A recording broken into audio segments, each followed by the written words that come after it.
conseils, techniques et variantes.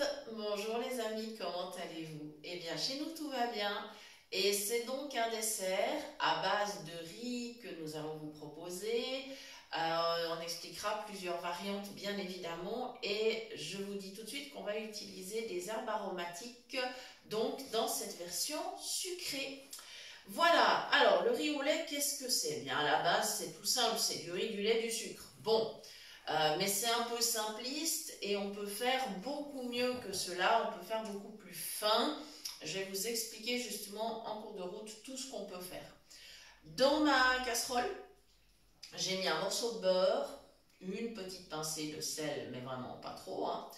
Et j'ai coupé une pomme en petits cubes, voilà. Donc maintenant je mets en route. L'idée c'est de faire revenir ma pomme comme je ferais revenir par exemple de l'oignon pour un risotto. Voilà, sauf que là évidemment je ne mets pas de l'oignon, je mets de la pomme. Voilà, donc je vais laisser chauffer, on va laisser démarrer tranquillement. Et pour cette recette-là, j'aurai donc bien sûr du riz. J'ai mesuré, alors on n'est que deux à la maison, hein, ce qui fait que j'ai fait comme si je faisais un risotto pour deux. J'ai mesuré une louche de riz, mais j'ai pas fait une louche bombée, elle est vraiment juste, elle était remplie à ras. J'ai mis ça dans une assiette pour l'utiliser tout à l'heure. Je vais avoir besoin de sucre vanillé. J'ai mis également 2 cuillères à soupe de sucre dans ma casserole. Donc, j'ai des raisins secs, j'ai du lait évidemment et de la menthe. Voilà. Donc, ça commence à grésiller tout doucement. C'est bien. Donc là, je suis partie à fond. L'idée, c'est que j'ai envie que ma pomme caramélise un petit peu. Voilà, je la fais revenir dans le beurre, le sucre. J'ai envie qu'elle caramélise. Néanmoins, je ne mets pas trop de sucre, étant donné qu'il y a la pomme et il y a les raisins secs, plus le sucre vanillé. Donc, on essaye vraiment de limiter à ce niveau-là quand même, histoire de ne pas faire bondir la glycémie. Voilà, si on veut une alternative au sucre, on peut bien évidemment, alors il y a déjà différentes sortes de sucre évidemment, on peut utiliser du sucre de canne, on peut utiliser du sucre de bouleau, on pourrait mettre du sirop d'érable, enfin voilà, il y a plein de possibilités déjà, rien que sur ce départ de recette, hein. Voilà, c'est toujours intéressant, histoire de ne pas faire toujours la même recette, de parler des différentes variantes. Voilà, donc là, je fais revenir tranquillement, voilà. Et ça va tout de suite commencer à sentir bon. Voilà. Alors c'est un dessert qu'il faut préparer à l'avance, évidemment. Il lui faudra le temps de refroidir, hein, naturellement. Ce sera indispensable. On peut le préparer la veille, hein, par exemple. Comme ça, il aura eu bien le temps de, on va dire, de mariner et les saveurs se seront bien développées. C'est aussi... c'est un atout supplémentaire.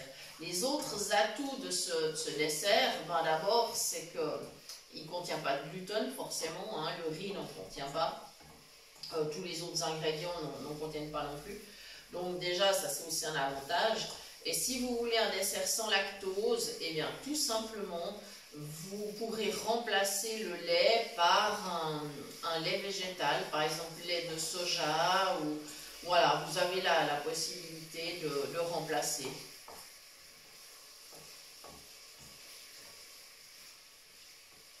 Il y a d'autres laits, bien évidemment. Le lait de coco s'y prête plutôt bien. Ah, je vous conseille quand même peut-être de le mélanger avec autre chose. Si vous faites que lait de coco, ça risque d'être quand même un peu gras, hein. Donc peut-être mettez moitié lait de coco, moitié eau. Je pense que ce serait une bonne option.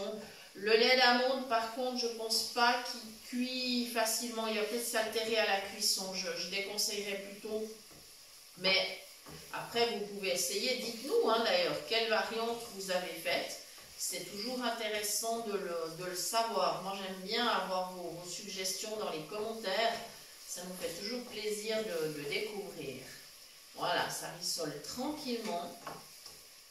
Ça commence déjà à sentir bien bon. Voilà. Comme ceci. Voilà. Je vais ajouter le riz. Voilà, le but c'est que le riz rissole un tout petit peu pendant pas très longtemps d'ailleurs, environ 30 secondes. Alors on va essayer de ne pas en mettre à côté parce que ça ce serait pas génial. Voilà. Alors je fais attention avec mon assiette, je penche bien au-dessus. Voilà, c'est bon, c'est bon. Voilà, super. Le tout est toujours de bien repérer où on met ses ingrédients et son matériel. Voilà, surtout que je me suis mise sur la table de la salle à manger. C'est presque plus facile pour filmer que dans la cuisine. Enfin, quand je dis salle à manger, c'est plutôt le séjour qui est en fait une seule pièce hein, avec la cuisine. Voilà. Bon, voilà, ça revient tranquillement. C'est super. Et maintenant, je vais pouvoir commencer à ajouter du lait. Voilà. Alors, moi, j'ai pris un lait entier. Vous pouvez éventuellement utiliser du lait crémé ou mettre une partie d'eau. C'est à vous de voir. Hein. Ça, c'est... Voilà. Voilà, je vais me concentrer.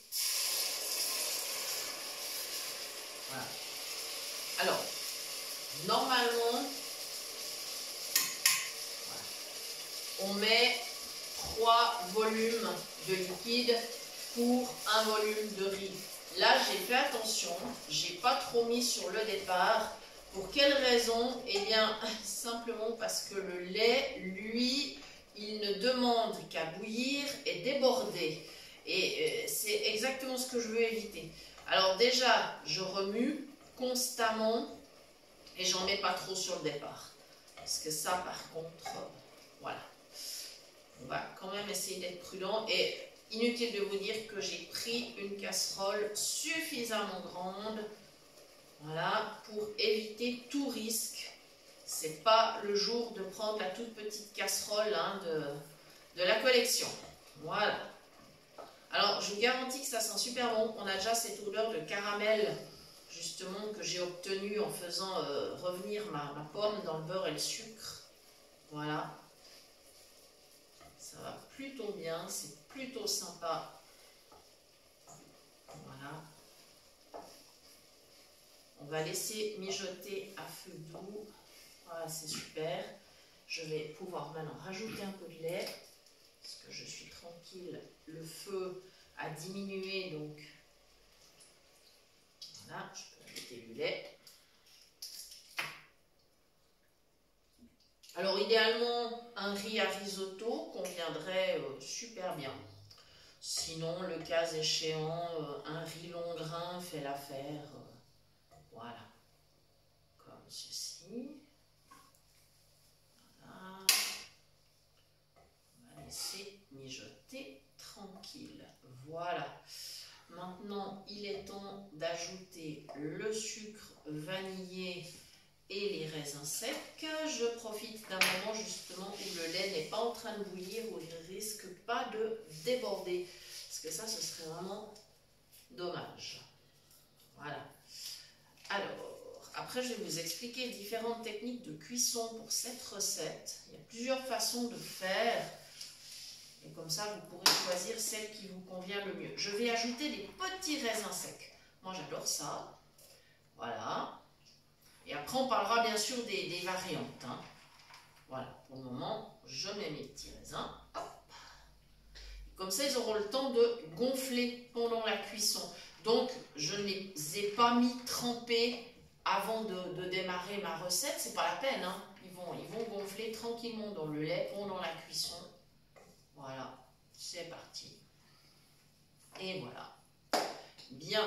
Et là, j'ajouterai ensuite de la menthe, parce que j'ai de la menthe dans le jardin. On en a tout plein. Alors, on s'en sert dans différentes recettes. On fait même des boissons, enfin différentes choses, bien sûr, avec toute cette menthe. Et là, je vais profiter de la ciseler tranquillement pour mettre dans dans ma recette. Et je garderai une ou deux feuilles pour la décoration, pour le service. Voilà. Alors, pour ciseler votre menthe, vous pouvez prendre soit un ciseau, soit vous installer avec le couteau sur une planche. Moi, je le fais comme ça à la main. J'ai quelques feuilles dans ma main, 4-5 feuilles comme ça. Et je vais faire des tout petits... Voilà, je vais la... elles sont tellement bon. Ça va être tellement bien dans cette recette. Je vous dis que ça. Voilà. Et ça mijote, ça mijote. Donc, c'est tranquille. La cuisson va durer à peu près 15 minutes, parfois 20. Ça dépend du riz que vous avez utilisé. De toute façon, il faudra goûter. Voilà. Le fait d'ajouter des fruits, ça garantit quand même aussi le moelleux du riz, parce qu'un riz au lait pas moelleux, c'est pas terrible. Voilà. Et la menthe sent super bon. Voilà. Donc, elle va, pendant ce temps-là, pendant la cuisson, elle va infuser dans le lait. Voilà. Alors maintenant, on va parler des différentes techniques possibles pour cuire ce riz au lait. Vous pouvez opter pour le four. Alors, si vous optez pour le four, vous mettez par exemple 100 g de riz et environ 1 litre de lait, plus le sucre, les ingrédients que vous souhaitez, et vous allumez votre four à 180 degrés. Inutile de vous dire qu'il faut prendre un plat profond également, hein, un grand plat à gratin. Et évidemment, vous allez remuer régulièrement dès le départ de la cuisson, bien évidemment. Mais c'est pas évident justement si on est non-voyant, parce que le four étant chaud, s'il faut aller à tout moment remuer le riz avec le risque d'en mettre à côté, moi je plébisciterai pas cette technique, mais c'est une possibilité. Puis la cuisson est assez longue, hein, ça dure quasiment 2 heures, c'est assez énorme. Voilà. Il y a une autre technique qui est possible aussi, c'est au micro-ondes. Je déconseille fortement pour ce riz au lait, parce que comme le lait a tendance donc à bouillir et déborder, même si vous utilisez un ustensile adéquat spécial micro-ondes, vous avez toujours le risque que au moment où il commence à déborder, il faut savoir que même si vous arrêtez l'appareil, votre lait, il va continuer à bouillir un moment à cause du fameux temps de compensation dans les micro-ondes. Donc ça risque de continuer à déborder, ça peut brûler, vous pouvez vous brûler aussi en essayant de nettoyer. Enfin, vraiment, je ne conseille pas non plus cette technique, mais bon, après, chacun fait comme il veut, hein, voilà, je vous dis ce qui est possible, voilà. Au niveau des goûts, alors évidemment, donc là, je suis sur de la vanille et de la menthe. Vous pouvez mettre toute autre chose, vous pouvez mettre par exemple de la cannelle, vous pouvez mettre de la fleur d'oranger, du gingembre. Alors pas tout en même temps s'il vous plaît, hein. Il faut varier au fur et à mesure, pas faire toujours la même recette avec tous les ingrédients.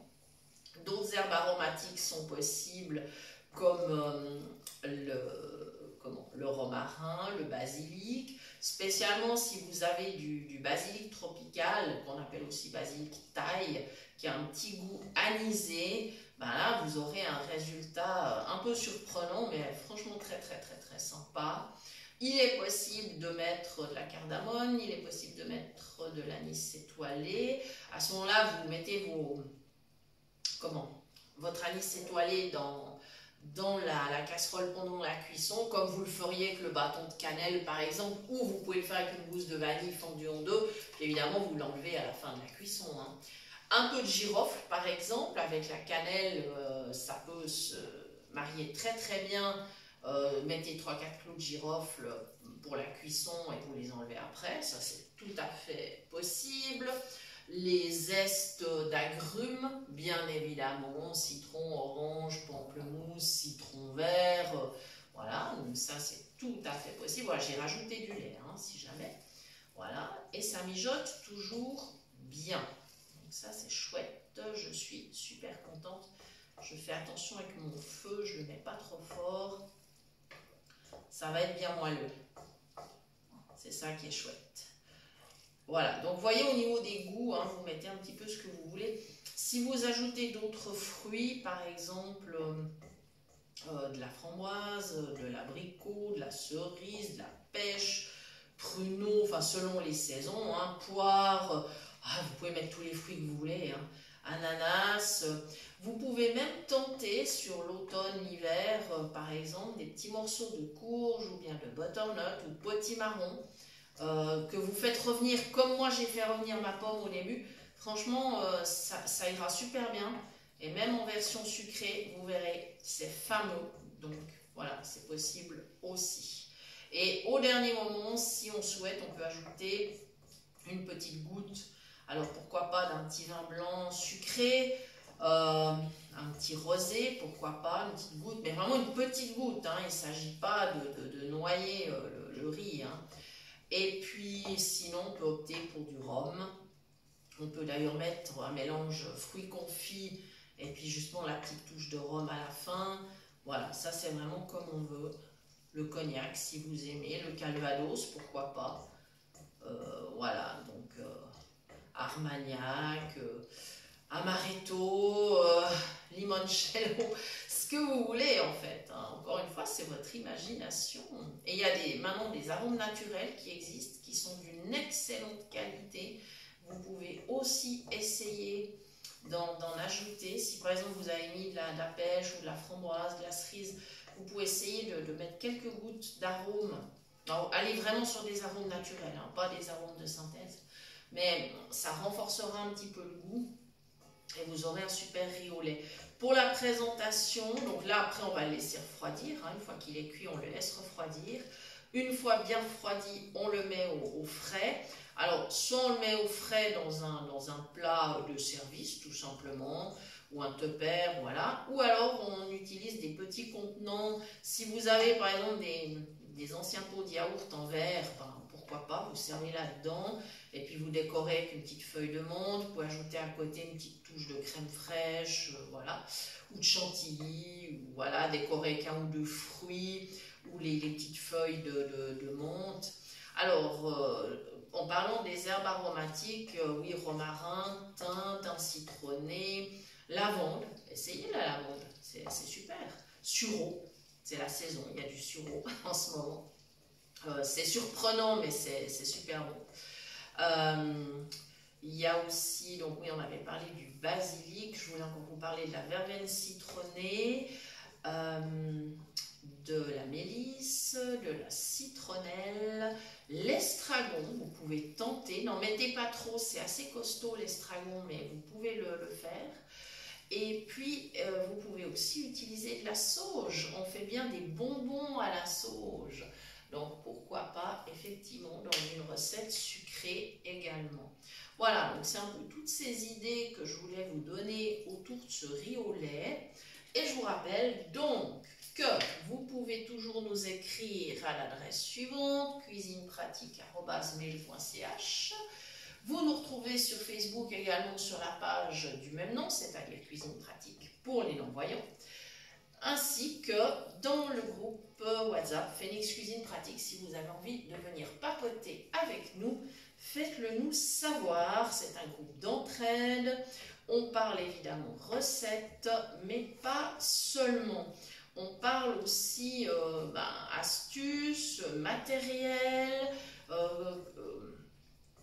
voilà, diététique, enfin voilà. Et puis on rigole aussi beaucoup, ce qui ne gâche rien. Je crois que j'ai tout résumé et je vous remercie de nous avoir suivis. Je vous souhaite une excellente journée et je vous donne rendez-vous très bientôt pour de nouvelles idées cuisine. Merci.